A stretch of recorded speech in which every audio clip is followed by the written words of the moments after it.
ప్రొద్దుటూరులో ఈ నెల 13వ తేదీ సార్వత్రిక ఎన్నికలు జరుగుతున్నాయి.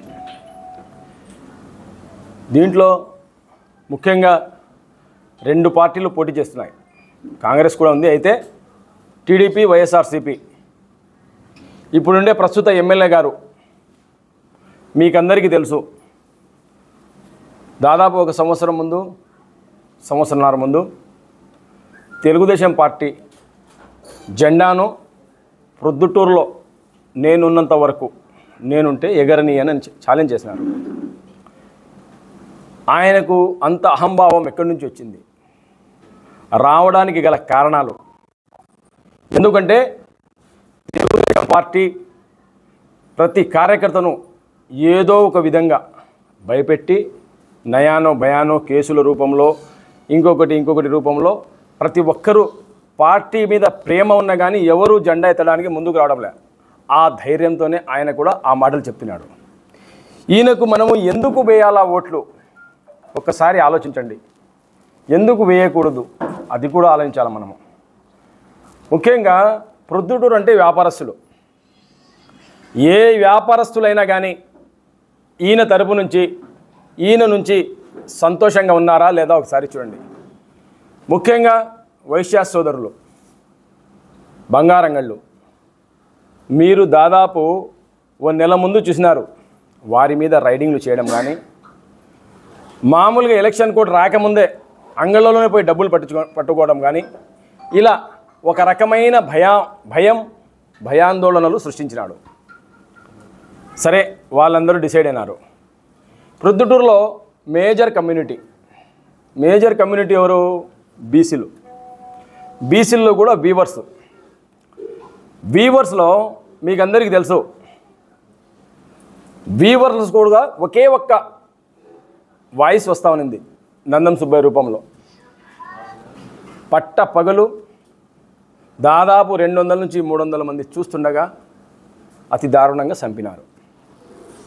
ఆ కేసులో ఉన్నోళ్లకు ఇంతవరకు ఒరిజినల్ మనుషులు అరెస్ట్ కాలేదు. నామకే వాస్తని కొందరిని పెట్టినారు. సరే, బీసీలు భయపడినారులే అంటే ఆ నందం సుబ్బయ్య మర్డర్తో ఊర్లో ఉండే ప్రతి ఒక్కరికి అదే పేరుతో భయపెట్టించినారు. దాంతో వారి ఇష్టారాజ్యంగా ఏ స్థలం కావాలన్నా, ఏ వ్యాపారం కావాలన్నా అది లీగల్ ఇల్లీగల్ కాకుండా అన్నీ సాగించినారు. కొన్ని 100 కోట్లు సంపాదించినారు. అలాగే ఈయన బీసీల మీద ప్రేమ అని పెద్ద పెద్ద మాటలు చెప్తాడు. ఈ బీసీల మీద ప్రేమ ఎట్ట ఉందంటే వైఎస్ఆర్సీపీ పార్టీ వాళ్ళు ఒకసారి ఆలోచించుకోవాలా. యాదవ్ సామాజిక వర్గానికి చెందిన రమేష్ యాదవ్ ఈరోజు గెలిచిన కౌన్సిలర్లు అందరూ ఆయన డబ్బే. ఆయన గెలిచినాక చైర్మన్కు అడ్డుపడుతున్నాడు. చైర్మన్ ఆయన కాదని ఇంకొకరికి ఇవ్వాలని ఆయనకు దూరం పెట్టినాడు. ఆయన ఏ రోజు బహిరంగంగా ఇతనికి ఆపోజిట్ చెప్పలేదు. కానీ అతన్ని కూడా కాల్స్ చేయించి బెదిరించి ఈరోజు రమేష్ యాదవ్ అనేవాడు ఉనికిలోనే లేకుండా పోయినాడు. ఇది వాళ్ళ మీద ఉండే ప్రేమ. ఒకటి బీసీలు వీవర్స్, ఒకటి యాదవ్ సామాజిక వర్గము. వాళ్ళ పార్టీలోనే ఉండి ఎమ్మెల్సీ ఇచ్చినా కానీ పార్టీ ప్రోటోకాల్ ప్రకారము ఏ విధమైన ఏ సభకైనా యాడిన వస్తున్నాడైనా రావడంలే, పూర్తిగా అయిపోయింది. అలాగే మనము ఈయన ఏదైనా ఇలా ఈ వైఎస్ఆర్సీపీ పార్టీ అంటేనే 3 సామాజిక వర్గాలు ఎక్కువ ఓట్లు వేస్తారు. ఒకటి రెడ్డి సామాజిక వర్గము, జగన్మోహన్ రెడ్డి కాబట్టి. ఇంకొకటి ముస్లింలు, ఏదో రాజశేఖర రెడ్డి గారు 4% ఇచ్చినారని. ఇంకొకటి ఎస్సీలు, ఎందుకంటే ఈయన కన్వర్ట్ క్రిస్టియన్ కాబట్టి. ఇవి జగన్మోహన్ రెడ్డికి సంబంధించినది. ఆ విధంగా వేసినారు. కానీ ఈ 3 సామాజిక వర్గాలకు ఏమి న్యాయం చేసినాడనేది ఈ 5 ఏళ్లలో ఈ ఎమ్మెల్యే గారు మీరు ఒకసారి ఆలోచించండి. చౌటపల్లెలో ఎస్సీల గురించి దానికి సంబంధించిన దాదాపు 30 నుంచి 40 కోట్ల స్థలాన్ని అక్రమంగా కబ్జా చేసి, కబ్జా అయింది ఓపెన్గా చెప్తాను, కబ్జానే. దీనికి ఎందుకంటానంటే ఒకరి పేరు మీద నికల్సన్ అనే అతను ఎవరికి అమ్మలేదు, ఎవరు ఇయ్యలేదు. కానీ దొంగ రిజిస్ట్రేషన్లతో ఈయన ఫ్లాట్లు వేసి అమ్మినాడు. ప్రతి ఒక్కరికి తెలుసు. ఆ చౌటపల్లెలో ఉండేవాళ్ళు ఎస్సీలకు తలా ఇంత ఇచ్చి ఏదో నోరు మోయించినాడు. ఒకటి అయిపోయింది.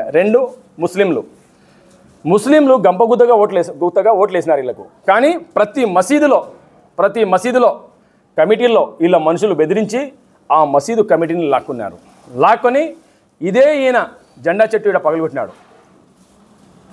అది వక్ఫ్ బోర్డుకు సంబంధించింది, సంస్థకు సంబంధించిన భూమి. రోడ్డు కూడా ఆయన ఇష్టం వచ్చినట్టు చేసినాడు. మళ్ళా మనం ధర్నా చేయడంతో ఏదో విధంగా అయింది. అలాగే ప్రతి మసీదులో కొట్లాటలు పెట్టించినాడు. ఈయనకు ముస్లింల మీద ఎలాంటి ప్రేమ లేదు. సరే, 3 ఈయన సొంత సామాజిక వర్గం. ఎవరు వీళ్ళు? రెడ్డి గారు. ఈ రెడ్డి గారికైనా ఏమైనా న్యాయం చేసినాడా అంటే మీరు బాగా చూడండి. రాజేశ్వరరెడ్డి కానీ, శివచంద్రరెడ్డికి కానీ, జయలింగారెడ్డికి కానీ, బస్సు మురళిరెడ్డికి కానీ ప్రతి ఒక్కరికి సతాయించిందే. నేను చెప్పేది ఏమంటే ప్రొద్దుటూరు ప్రజలు ఈ అవకాశము, ఆయన ఇన్ని చేయడానికి వచ్చిన అవకాశం కేవలము ఒకే ఒక్క మీ ఓటుతో, మన ఓటుతో వచ్చింది. ఆ ఓటు వేసినందుకు ఆ రోజు ఆయన ఎంత పంచినాడో 1000 రూపాయలు పోయినసారి పంచినాడు. ఆ ఓటు వేసినందుకు ఆ 1000 రూపాయలకు ఇన్ని అరాచకాలు సృష్టించి కొన్ని 100 కోట్లు సంపాదించినాడు. ఇప్పుడు మళ్ళా ఓటు కోసము మళ్ళా మాయమాటలు చెప్పి మళ్ళా ఓటుకు 4000, 5000, 10,000 ఇవ్వడానికి రెడీ అయినాడు. అది ఎవరి డబ్బు? మీరు బాగా ఆలోచించాలా. ఎవరి డబ్బు? ఒకటి నందం సుబ్బయ్య రక్తపు ముద్ద. ఆ డబ్బు మీకు ఇస్తాడు, మీరు తీసుకోండి. ఎందుకంటే ప్రజలు సంబంధించినవి. ఆ డబ్బు మీదే, మన మీద మన ఓటుతో ఇవన్నీ చేసుకున్నారు కాబట్టి ఆ డబ్బు తీసుకొని మీరు ఖచ్చితంగా దానికి ప్రత్యామ్నాయంగా ఎవరికి వేయాలా? సైకిల్ గుర్తుకు వేయాలి. సైకిల్ గుర్తుకు కూడా ఎందుకు వేయాలంటే సైకిల్ గుర్తు దానికి ప్రత్యామ్నాయం ఇంకొకటి లేదు. కష్టకాలంలో కార్యకర్తలు కూడా బాధపడుతుంటే వీళ్లకు ఓడించాలని తపనతో ఇప్పుడుండే పరిస్థితుల్లో తెలుగుదేశం కార్యకర్తలు కష్టాలు నష్టాలు భరించి జెండా పట్టినారు. ఆ తర్వాత పూర్తిగా ప్రజలు కోరుకొని ఈ వయసులో వరదరాజురెడ్డి గారి గురించి చెప్తాడు. ప్రతిసారి 85 ఏళ్ళు ఆయనకు సేవ చేయాలా మనము? ఆయన సేవ చేస్తాడా? కరెక్టే. కానీ ప్రత్యామ్నాయము ఆ 85 ఏళ్ళ పెద్ద ఆయనే ప్రొద్దుటూరు ప్రజలు కోరుకొని ఈ జెండాను ప్రజలు పట్టుకొని వరదరాజురెడ్డి చేతిలో పెట్టి నీకు ఆపోజిట్గా ఈయన ఉంటేనే బాగుంటా అని ముందర నిలబెట్టినారు. మనందరి బాధ్యత మనం వరదాడిని వేసి గెలిపించాలి. అలాగే వీళ్ళకంటే ఎక్కువ ఎవరు కోరుకుంటారంటే ఇంకా ఆ బాధితులు వైఎస్ఆర్సీపీలో చాలామంది నాయకులు ఉన్నారు. వాళ్ళందరూ బాధపడుతున్నారు. మనం ఖచ్చితంగా ఆడున్నా కానీ అక్కడే ఉండి ప్రసాద్ రెడ్డిని ఓడించి తెలుగుదేశం పార్టీని గెలిపించాలని. నేను కోరేది ఏమంటే ఇవన్నీ ఎందుకు చెప్పాల్సి వస్తుందంటే మొన్న ఒక ఇంటర్వ్యూ ఇచ్చినాడు ఆయన, ఒక ఛానల్కు ఇంటర్వ్యూ ఇచ్చినాడు. ఎవరు? ప్రసాద్ రెడ్డి గారు. ఏమని ఇచ్చినారు? ప్రొద్దుటూరులో ప్రశాంతతను నెలకొల్పుతాడంట ఆయన. తనకు తాను రక్షించుకుంటూ కొండారెడ్డి అనే వ్యక్తిని చిటికిన వేలు గోరు చిరిగిన అంత రక్తం కూడా రాకుండా చూసుకునే బాధ్యత నాది అంటున్నాడు. ఎవరిది? ప్రసాద్ రెడ్డి గారు ఆ మాట ఉంటారు. తనకు తాను రక్షించుకుంటూ. ఆయన గురించి ఎందుకు చెప్తున్నాను? ఆయనకి ఏమైనా అపాయం ఉంది? ఇప్పుడు ఏం లేదు కదా. ఒకటే, ఇప్పుడు గవర్నమెంట్ మారుతుంది. నేను చేసిన అరాచకాలు అవన్నీ ఎక్కువైపోయాయి. ఎందుకంటే వరదరాజురెడ్డిని వదిలిపెట్టలే, రాఘవరెడ్డి గారిని వదిలిపెట్టలే. ఒక కేసులో 2 జైళ్లు చేపించిన వ్యక్తి, మహా వ్యక్తి రాచమల్లు శివప్రసాద్ రెడ్డి గారు. అలాగే ప్రతి ఒక్కరిని చూపించినాడు.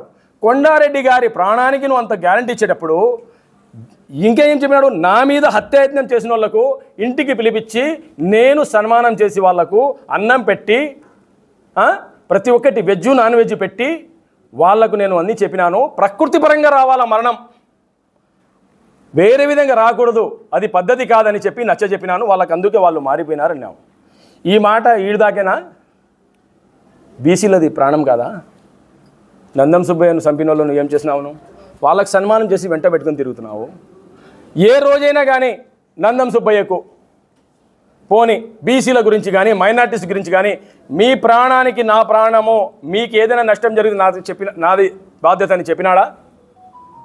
అంటే నీకెవరు గట్టిగా ఉంటారో వారి గురించి ఎందుకు రేపటి రోజు వాళ్ళు ఏదైనా ఆలోచిస్తారనే విధంగా నువ్వు చెప్తున్నావు. పద్ధతి కాదు అది.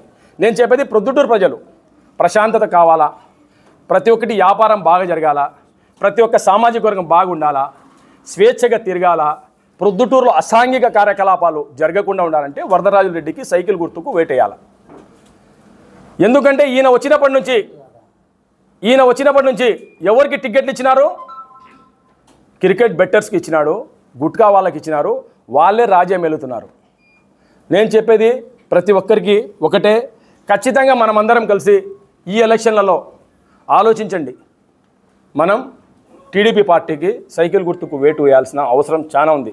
మనందరి కోసము, ఇది వరదరాజుడి కోసమో ఇంకొకరి కోసమో కాదు, మనందరికీ చాలా అవసరము. అలాగే